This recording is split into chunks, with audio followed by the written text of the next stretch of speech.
రంగారెడ్డి జిల్లాకు సంబంధించిన 6 నియోజకవర్గాలకు సంబంధించినటువంటి గౌరవ శాసనసభ్యులు, తర్వాత పార్టీ అధ్యక్షులు, తర్వాత మాజీ శాసనసభ్యులు, ఇన్ఛార్జీలతోటి ఒక ముఖ్యమైన సమావేశాన్ని ఈ సామా యాదవరెడ్డి ఫంక్షన్ హాల్లో ఏర్పాటు చేసుకోవడం జరిగింది. అయితే ముఖ్యంగా కాంగ్రెస్ ప్రభుత్వం వచ్చిన తర్వాత పాలమూరు రంగారెడ్డి ప్రాజెక్టు దాన్ని నిర్లక్ష్యం చేయడం జరిగింది. కేసీఆర్ గారు ముఖ్యమంత్రి అయిన తర్వాత 2014 నుంచి మహబూబ్నగర్ జిల్లాలో ఉన్నటువంటి కృష్ణానది 300 కిలోమీటర్లు ఈ శ్రీశైలం వరకు ప్రవహిస్తుంది. కేసీఆర్ గారు ముఖ్యమంత్రి అయిన తర్వాత భీమా ప్రాజెక్టును కంప్లీట్ చేయడం జరిగింది. నెట్టెంపాడు ప్రాజెక్టును కంప్లీట్ చేయడం జరిగింది. మహాత్మా గాంధీ కల్వకుర్తి ఎత్తిపోత పథకాన్ని కూడా కంప్లీట్ చేయడం జరిగింది. అదేవిధంగా ఆర్డీఎస్ కెనాల్ను కూడా పునరుద్ధరించడం జరిగింది. తుమ్మిళ్ళ ఎత్తిపోత పథకాన్ని కూడా దాన్ని కూడా పూర్తి చేసుకోవడం జరిగింది. కోయిల్ సాగర్ ఆ ప్రాజెక్టును కూడా దాన్ని కూడా పూర్తి చేసుకోవడం జరిగింది. అదేవిధంగా రామన్పాడు ప్రాజెక్టును కూడా పూర్తి చేసుకోవడం జరిగింది. ఆ విధంగా 6,50,000 ఎకరాలకు సాగునీరు అందించడం జరిగింది.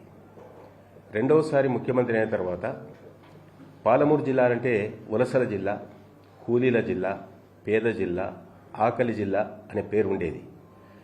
ఆ రూపు మావడానికి ఆయన బహుళార్థ సాధకమైనటువంటి ఈ కృష్ణానదికి సంబంధించినటువంటి జూరాల ప్రాజెక్టు నుంచి దాన్ని ఎత్తిపోతలు ప్రారంభించాలనే ఉద్దేశంతో మన back water, Srisailam back water ఒక 35,000 కోట్ల రూపాయలతోటి పరిపాలన ఆమోదం ఇవ్వడం జరిగింది. అందులో 12,50,000 ఎకరాలకు సాగునీరు అందించాలనే ఉద్దేశంతో అయితే పాత పాలమూరు జిల్లా ఉందో అక్కడ 7 లక్షల ఎకరాలకు సాగునీరు ఇవ్వాలి. అదే రంగారెడ్డి జిల్లాలో ఉన్నటువంటి 6 నియోజకవర్గాలకు 5 లక్షల ఎకరాలకు సాగునీరు ఇవ్వాలి. అదేవిధంగా నల్గొండ జిల్లాలో ఉన్నటువంటి దేవరకొండ కానీ మునుగోడుకు 50,000 ఎకరాలకు సాగునీరు ఇవ్వాలనే ఉద్దేశంతో ఆ విధంగా రెండోసారి ముఖ్యమంత్రి అయిన తర్వాత 27,500 కోట్ల రూపాయలతోటి పనులు ప్రారంభించి పూర్తి చేయడం జరిగింది. అందులో మొట్టమొదటి రిజర్వాయర్ నార్లాపూర్, రెండవ రిజర్వాయర్ ఏదుల, మూడవ రిజర్వాయర్ ఒట్టెం, 4వ రిజర్వాయర్ కరిబెన, 5వ రిజర్వాయర్ ఉద్దండపూర్. అయితే మొత్తం రిజర్వాయర్ కంప్లీట్ అయినాయి. ల్యాండ్ అక్విజిషన్ డబ్బులు ఇచ్చారు. తర్వాత టన్నల్స్, గుట్టలన్నీ కొట్టి టన్నల్స్ మొత్తం కూడా కంప్లీట్ చేయడం జరిగింది.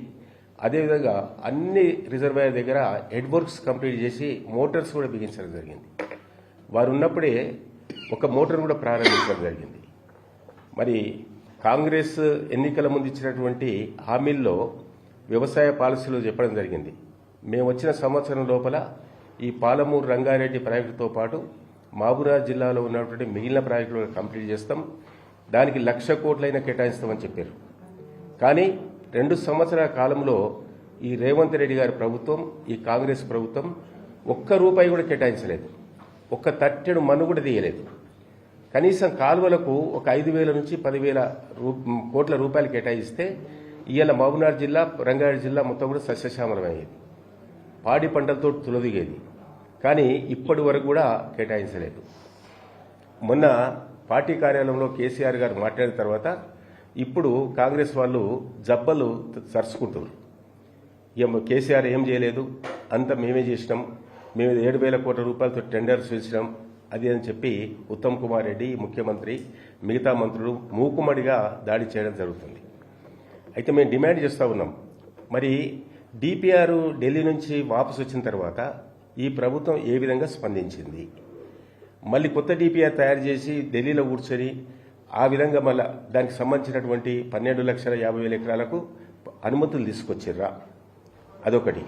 తర్వాత ఇదే ఉత్తమ్ కుమార్ రెడ్డి గారు మరి 90 టీఎంసీలు ఉన్నటువంటి పాలమూరు రంగారెడ్డి ప్రాజెక్టు నీటి కేటాయింపుల్లో మాకు 45 టీఎంసీలు అయితే సరిపోతుందని చెప్పి ఎందుకు లెటర్ రాసిండు?